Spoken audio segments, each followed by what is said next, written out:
Rafael Belaúnde Llosa, que es el ministro de Energía y Minas de Perú. Bienvenido a Punto de Equilibrio. Muchas gracias. Gracias por la oportunidad. En la República Dominicana hay una minería muy atropellada, vamos a decir, porque hay muchos ambientalistas que enfrentan a la minería de una manera irresponsable, y hay un grupo de mineros que trabajan también la minería responsable. ¿Cómo usted se maneja o se manejó frente al Ministerio de Energía y Minas en Perú?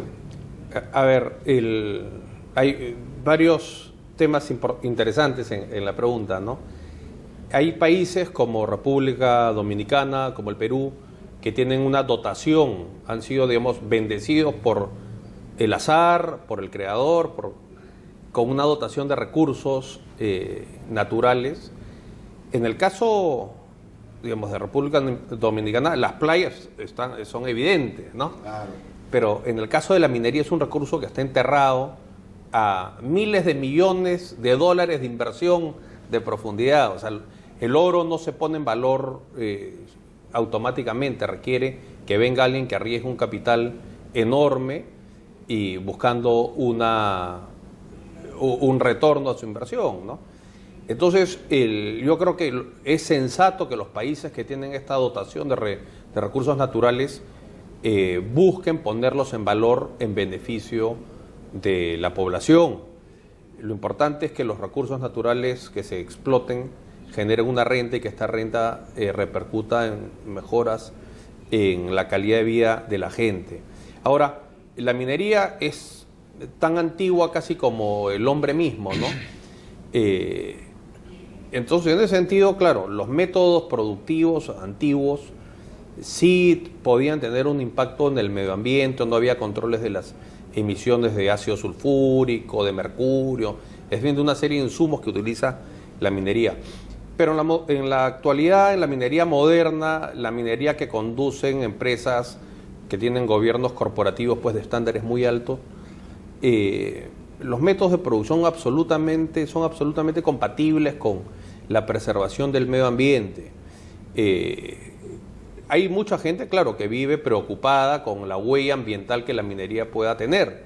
Y ahí yo creo que hay que separar la paja del trigo, ¿no? Hay gente que tiene una inquietud genuina, y yo creo que la gente que tiene una inquietud genuina va a entender si un proyecto sustenta con información científica y cuantificable y verificable el impacto que su operación va a tener. Pero también hay gente que se opone a la minería por razones ideológicas, que tiene que ver más con evitar que vengan capitales extranjeros, con posiciones anticapitalistas. Es decir, yo creo que sería muy pernicioso que la ideología política se mezcle con un tema técnico como es la explotación de los recursos naturales en República Dominicana. Lamentablemente eso sí ha ocurrido en el Perú.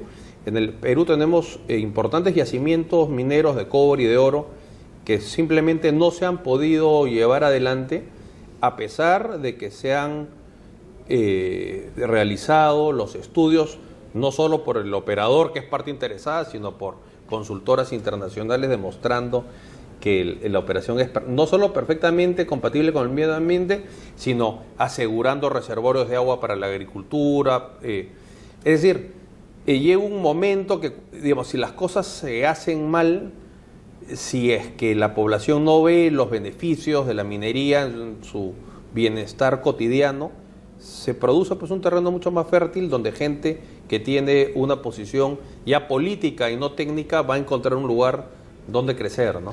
¿Cuál es la práctica, señor Llosa, en Perú?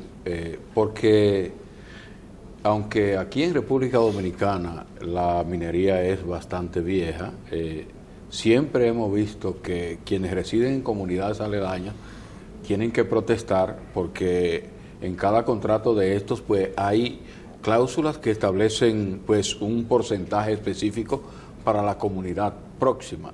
Sí. ¿Cuál es la práctica en Perú? Bueno, en Perú la renta minera se divide primero en, a ver, para ponerlo un poco en contexto, ¿no? El Perú el año pasado ha exportado 34 mil millones de dólares en minerales.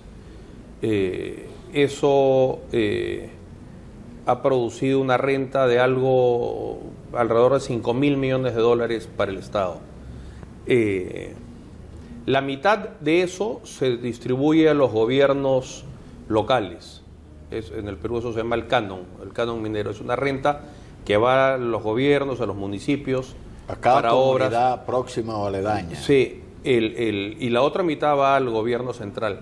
El gran problema es que el Perú tiene, digamos, como en el pasado fue un país con grandes desequilibrios macroeconómicos y con mucha inflación, cosa que fue resuelta hace muchos años, hay pues una serie de controles muy estrictos para el gasto público. Y lo que ha ocurrido es que esta enorme renta minera, a duras penas la mitad y eso se llega a ejecutar. El grueso de los recursos pues no se terminan ejecutando porque no logran las aprobaciones técnicas por parte del Ministerio de Economía y Finanzas.